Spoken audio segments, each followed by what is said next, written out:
Le 15 octobre 2023, lors du sommet du G7 à Évian, une rencontre inattendue entre Donald Trump et Emmanuel Macron a secoué la scène géopolitique. Les deux dirigeants ont discuté d'un potentiel retour américain dans les pourparlers de paix au Proche-Orient, une perspective que beaucoup pensaient enterrée sous l'administration Biden.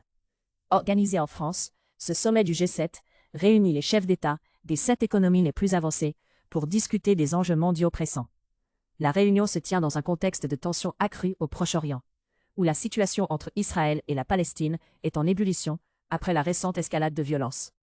Parallèlement, la guerre en Ukraine, déclenchée par l'invasion russe en 2022, demeure un sujet de préoccupation majeure, avec des conséquences désastreuses pour la sécurité énergétique de l'Europe.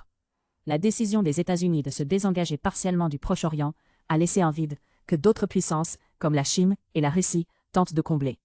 En ce sens, la réapparition de Trump sur la scène internationale suggère une possible réorientation de la politique étrangère américaine. Lors de cet entretien, Trump a exprimé son intérêt pour renouer des liens plus étroits avec Israël, affirmant que la sécurité de l'État hébreu restait une priorité.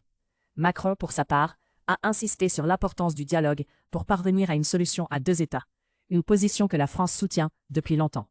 En 2022, les investissements américains en Israël ont atteint 20 milliards de dollars, soulignant l'engagement économique des États-Unis dans la région. Cependant, le retrait des troupes américaines de Syrie en 2019 a laissé un sentiment d'abandon parmi les alliés traditionnels des États-Unis. La situation en Ukraine, avec plus de 5 millions de déplacés internes, selon le Haut-Commissariat des Nations Unies pour les réfugiés, a exacerbé les tensions entre l'Occident et la Russie. Trump a suggéré que des négociations directes avec Vladimir Poutine pourraient mettre fin au conflit, une approche qui diffère fortement de la politique de sanctions adoptée par l'administration Biden.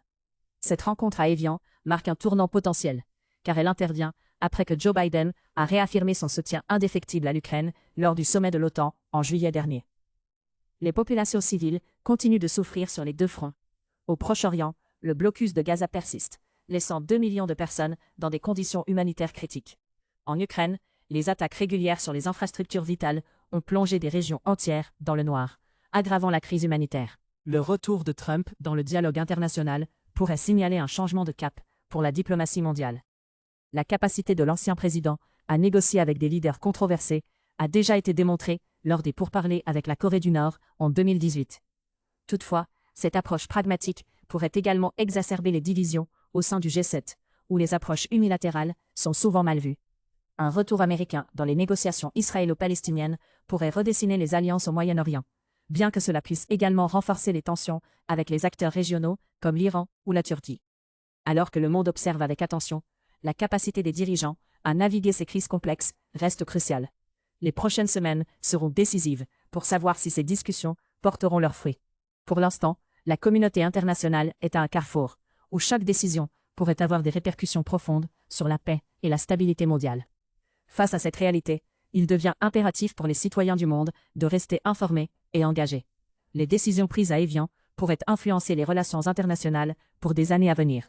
Il est essentiel de suivre ces développements de près, d'en débattre et de participer activement au discours public pour façonner un avenir qui privilégie la paix et la sécurité pour tous.